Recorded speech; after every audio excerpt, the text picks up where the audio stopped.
Ciao à tutti.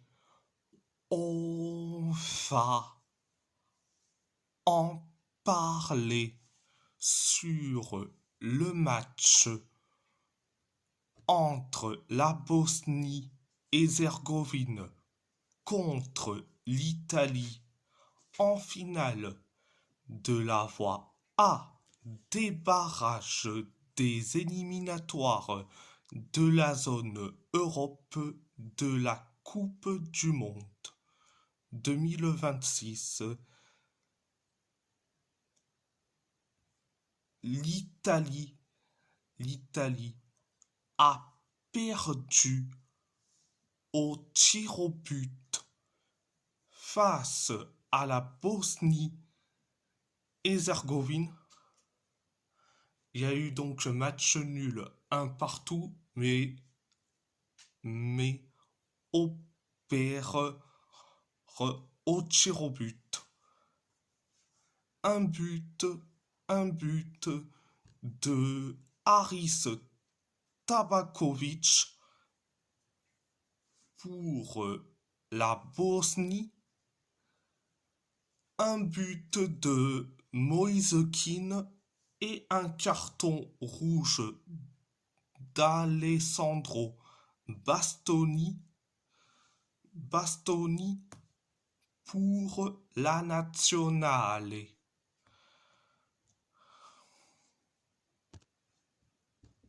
La première période,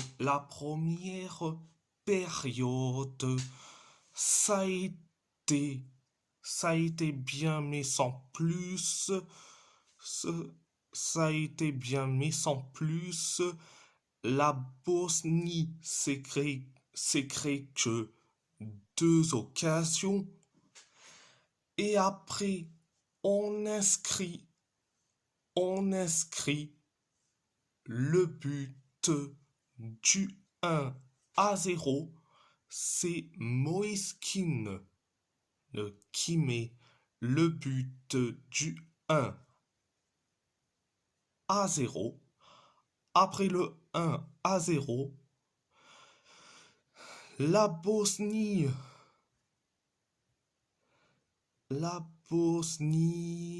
s'écrit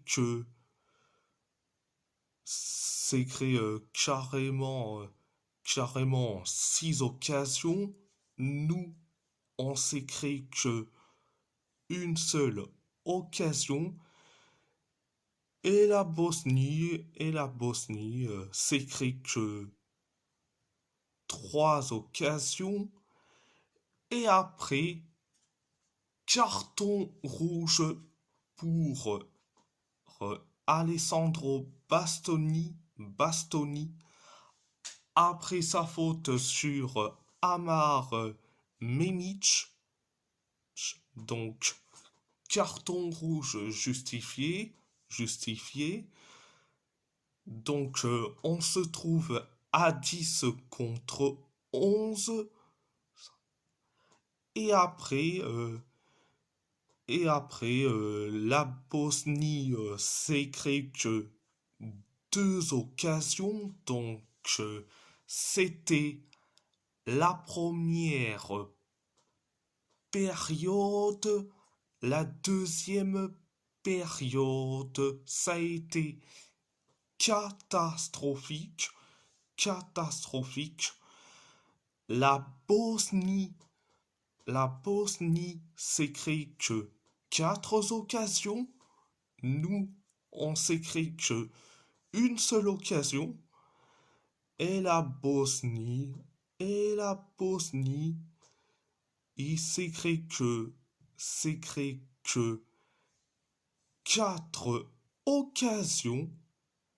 Et nous, on s'est créé que deux occasions. Et la Bosnie, deux ou trois occasions. Et la Bosnie s'est créé que une seule occasion. Et après, on encaisse le but de l'égalisation, un partout. on encaisse le but de l'égalisation. Un partout, c'est Haris Tabakovic qui met le but de l'égalisation. Après, après le un partout, la Bosnie s'écrit que deux occasions. C'était la deuxième période. C'était la deuxième période. Période. Direction. La prolongation. La prolongation. Première période. Période de la prolongation. C'était moyen, c'était limité. Et c'était limité. Et on s'écrit que deux occasions. C'était la première période de la prolongation. Deuxième période de la prolongation. La deuxième période de la prolongation, ça a été la même chose. La Bosnie s'écrit que une seule occasion, pareil pour nous. Et la Bosnie continue et ses occasions comme pas possible, donc c'était la deuxième période de la prolongation. Direction les tirs au but. Alors, du côté bosnien, les 4 tirs au but étaient réussis. Donc, Benjamin Tahirovic, Haris Tabakovic, Kerim Alashbekovic et Esmir Bajraktarevic ont réussi leur tir au but. Et du côté italien, un seul tir au but réussi, c'est Sandro Tonali, et 2 tirs au but ratés. Francesco Pio Esposito et Brian Cristante. Résultat, la Bosnie s'est qualifiée, l'Italie est éliminée, et donc pas de Coupe du Monde. Franchement, je suis dégoûté et surtout très en colère. Très en colère. Franchement, je suis très en colère. Et je vais dire franchement. Alors, je vais commencer par...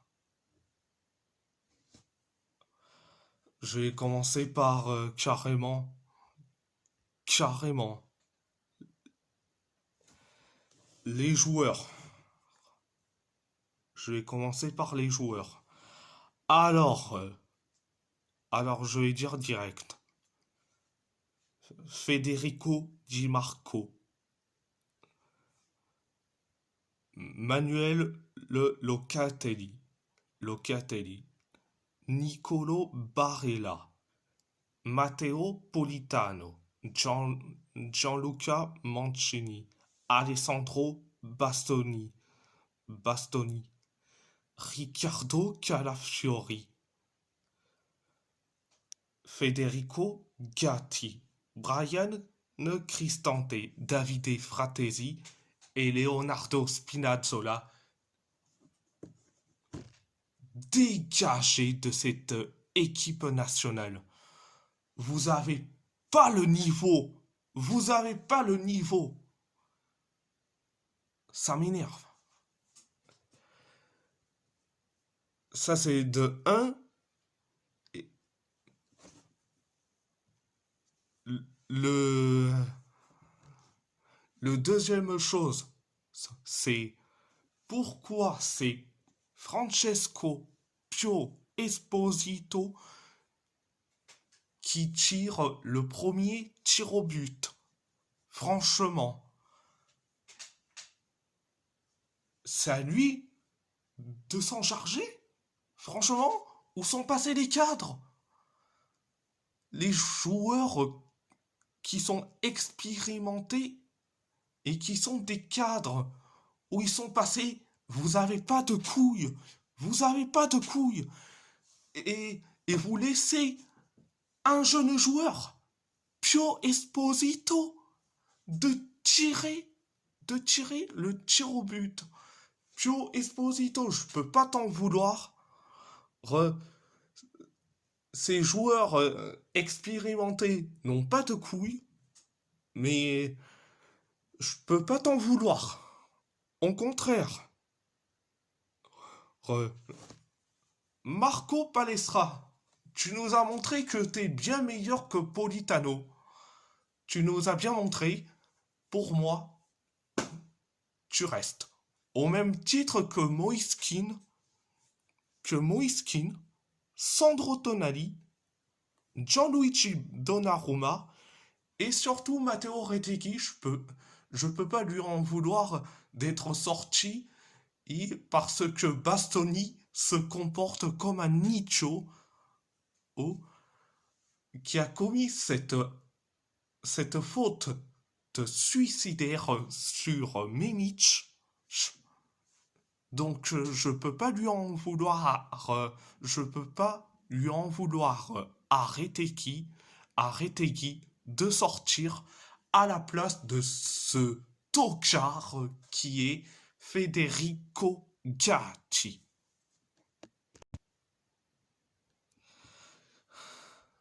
C'était les joueurs que je vise. Je visais le sélectionneur Gennaro Gattuso. Heureusement que il va démissionner donc c'est tant mieux. Donc c'est très bien que il va démissionner, c'est très bien. Le troisième, le président de la FIGC, Gabriele Gravina, qui dit ouvertement, je démissionne pas. Mais démissionne! Mais démissionne! Démissionne-toi! Ah, c'est à cause de toi si le football italien est catastrophique. Même les autres avant lui, c'était certes catastrophique, mais c'était catastrophique. Mais toi, tu nous as empiré comme pas possible. Mais Gravina, casse-toi. Si tu veux pas te barrer de cette poste de président de la FIGC, euh, les tifosi italiens, s'il vous plaît, allez au siège de la FIGC et manifestez-vous ou manifestez-vous euh, devant le siège de la FIGC et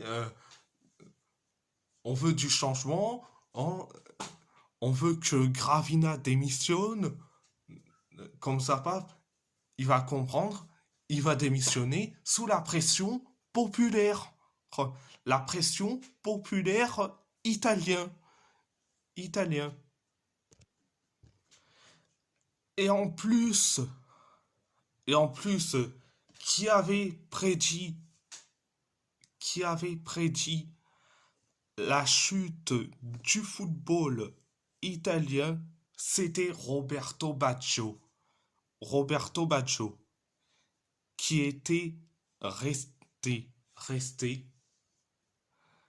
et dans un rôle le, de, à la tête du secteur technique de l'Italie. C'était à l'époque, il avait démissionné et il avait prédit la chute du football italien. Et en plus, et en plus, il avait présenté un rapport de 900 pages pour proposer, et carrément, une refonte complète des académies et, et clubs italiens. Un programme national pour les jeunes attaquants. La réforme de la formation des entraîneurs. La, la modernisation du recrutement, inspirant des modèles espagnols et néerlandais. Le modèle français, ça ne t'intéresse pas, Roberto Baggio. Le modèle français, ça t'intéresse pas. Bon, bref, fe- bref de bref. Résultat, il avait raison, Roberto Baggio. Il avait raison. Franchement, franchement, j'arrive même pas à comprendre. Quand tu vois que les jeunes, les jeunes joueurs italiens en sélection italienne chez les jeunes, des U15 jusqu'au U21, ils sont ultra bien, surtout chez les U21. Hein. Si vous voulez la preuve, je vais vous le montrer. Et surtout, nos jeunes joueurs italiens, ils sont très contents. Je vais vous le montrer par image.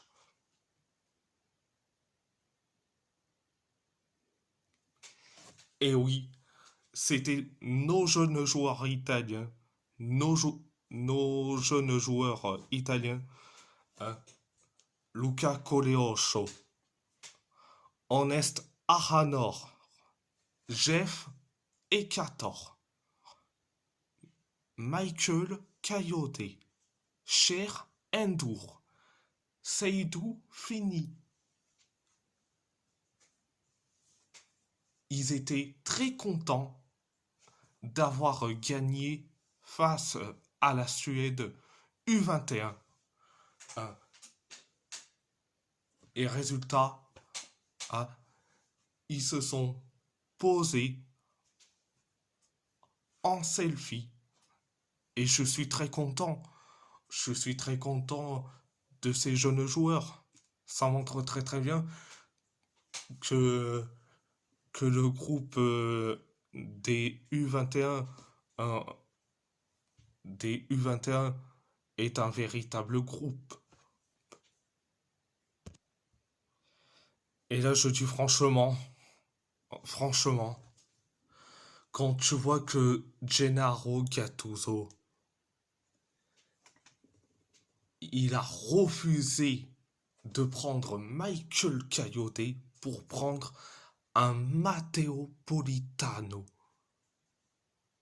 On a bien vu qu'il était nul à chier. Nul à chier. Palestra, Palestra fait mieux que Politano. Vous rendez compte? Vous rendez compte? Sérieusement? Il a, il a refusé tout, Gattuso. Il a refusé et de prendre Michael Coyote, le roi des touches longues, pour garder. Et le seul qui est capable pour ses touches longues, c'est Gianluca Mancini. Mais Gianluca Mancini, ses touches longues, ce n'est pas son truc. Franchement, oh, j'arrive même pas à comprendre. Et en plus, et en plus, Gattuso a refusé de prendre et surtout de convoquer Honest Ahanor. On parle de ce joueur qui est ultra bon avec, avec l'Atalanta Bergame.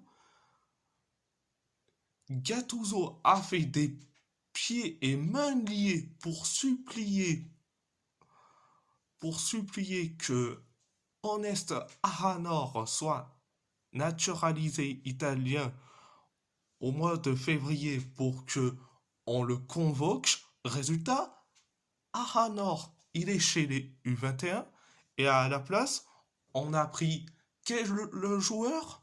Quel est le joueur?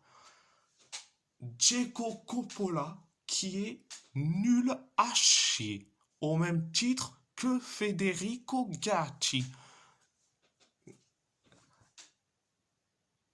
Ils ont préféré prendre Coppola et Gatti au lieu de Honest Aranor. Ça, je n'arrive même pas à comprendre.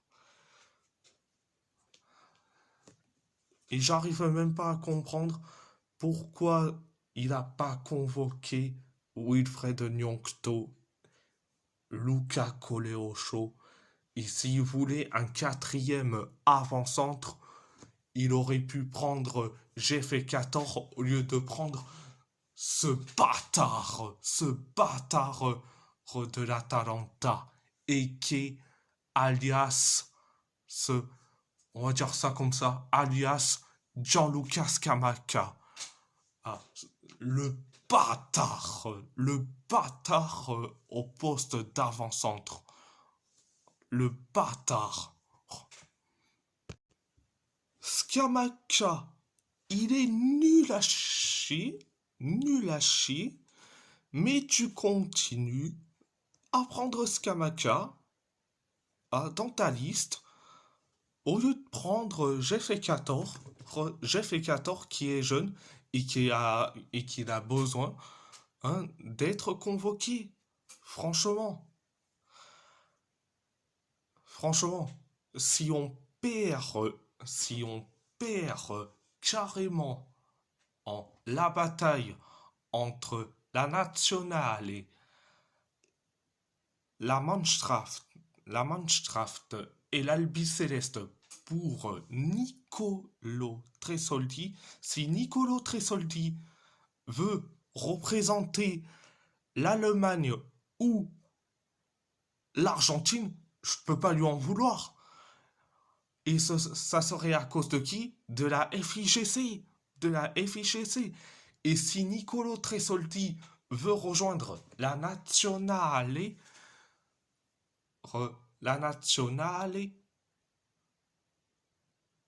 s'il veut la Nazionale, mais je dis franchement, c'est tant mieux. Mais c'est tant mieux pour nous. Mais si on perd sur ce dossier-là, je peux pas lui en vouloir à Nicolo Tresoldi. Donc voilà. Vous avez carrément en mes propos ouvertement. Parce que je n'en peux plus. Et je dis franchement, c'est quoi la suite? Mais la suite, c'est simple. Déjà que Gattuso va démissionner, ça, je serai très content, très content. Après la suite, virez-moi Gravina. Virez-moi ce président de la FIGC Gravina.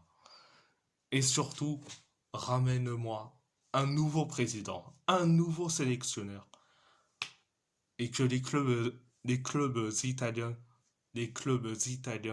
fassent jouer ces jeunes joueurs. Mettez un quota sur les joueurs étrangers en passant de beaucoup à 6 joueurs étrangers. Et en mettant dans l'effectif que des Italiens, surtout des jeunes joueurs, comme ça paf au poste,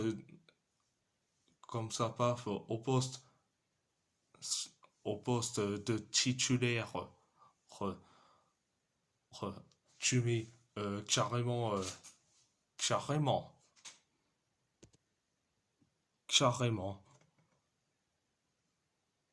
cet Italien Donc, 5 joueurs italiens titulaires en Série A. Tu mets un effectif de 6 joueurs étrangers, donc 6 joueurs étrangers pour un effectif très italien, donc un effectif autant très italien, donc tu mets, euh, tu mets que 7 Italiens plus donc 5 jeunes joueurs italiens,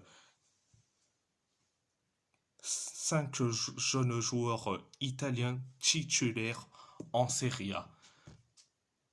Tu appliques ça, tu appliques ça dans les 20 clubs de Serie A et le football italien va avancer.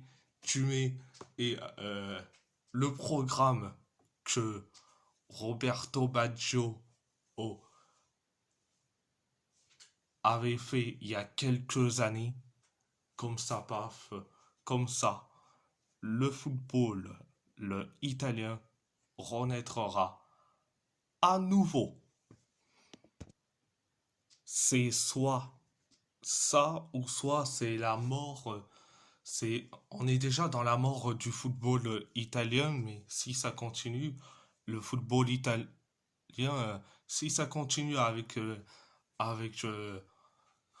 avec l'idée de recruter des joueurs étrangers et qu'on laisse de côté les jeunes joueurs italiens, hein, et qu'ils soient prêtés dans des clubs de série B ou voire même série C,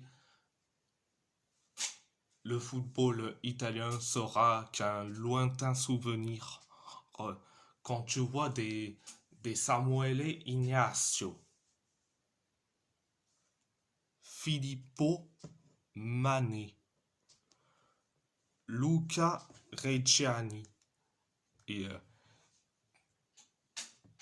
qui évoluent au Borussia Dortmund,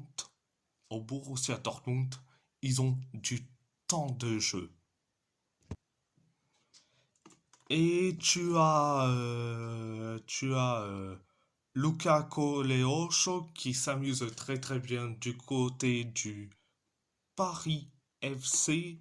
Donc il s'amuse très très bien, hein. Ils ont choisi de carrément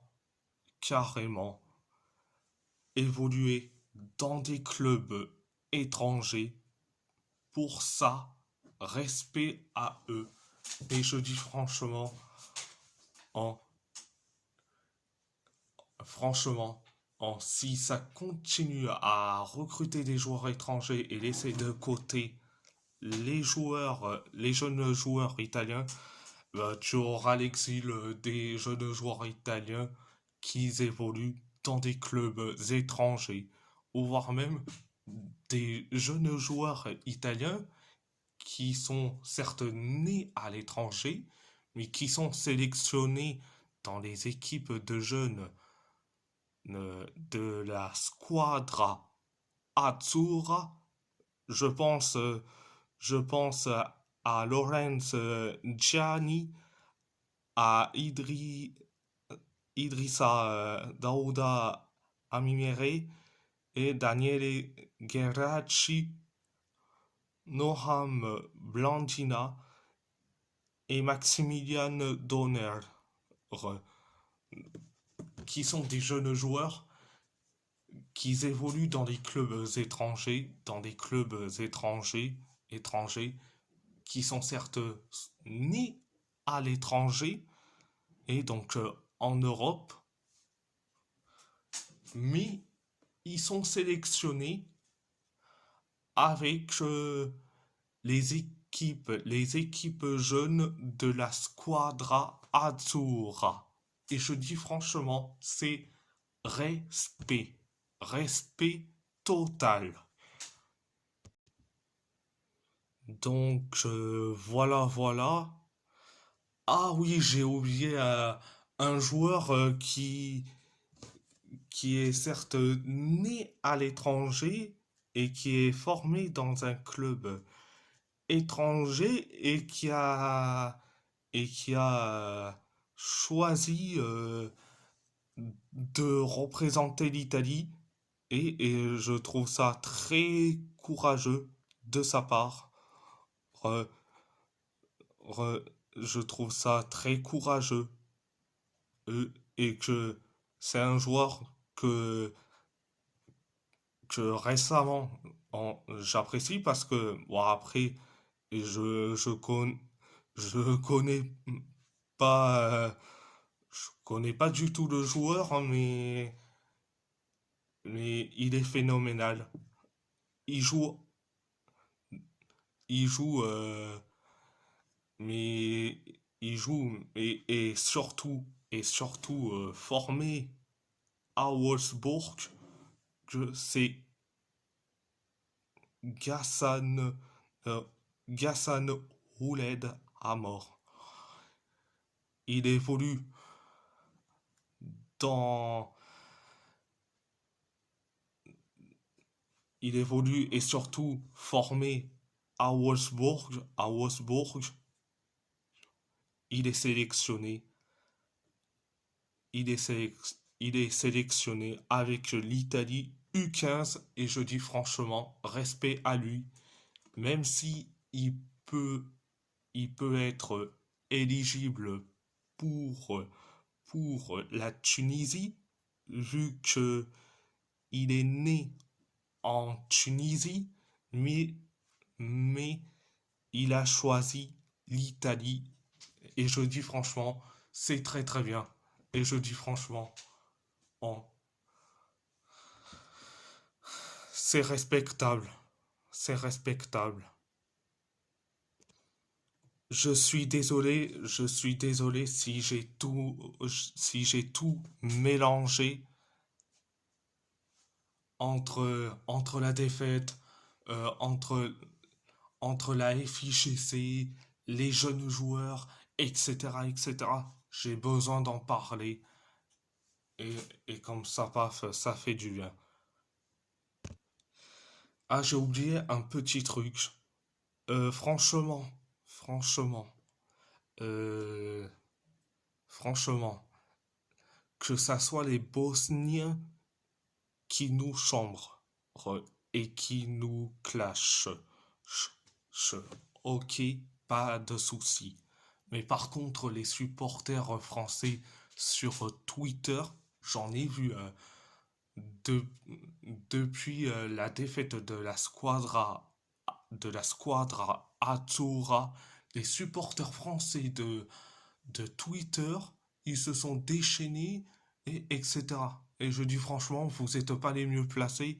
À la limite, les Bosniens, oui. Par contre, les supporters français de Twitter, non. Vous n'êtes pas les mieux placés. Donc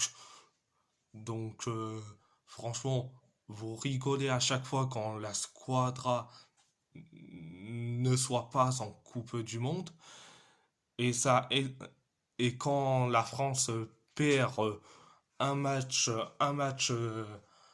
de Coupe du Monde, ou voire même une élimination en, en pas de dernière place dans le dernier carré, et dans le dernier carré, ou voire même euh, élimination précoce. Par exemple, en 2010, en 2010 franchement, vous êtes des mauvais perdants. Donc, franchement, les supporters français de Twitter qui s'amusent à parler de la squadra Azzurra, voilà. Parce que là, franchement, ça m'énerve. Voilà, voilà.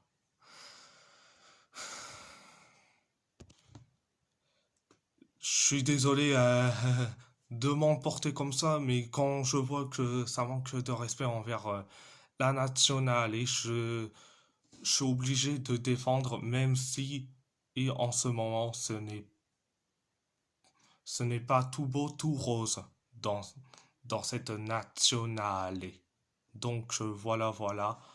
Et si la vidéo vous plaît, vous plaît, abonnez-vous à ma chaîne YouTube, YouTube, likez, commentez si vous avez envie ou pas. C'est votre choix, votre choix. À part ça, je vous laisse et merci beaucoup, grazie,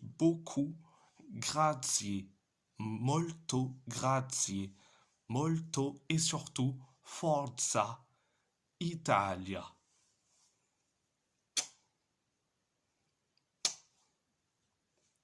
Forza Italia, Forza Italia.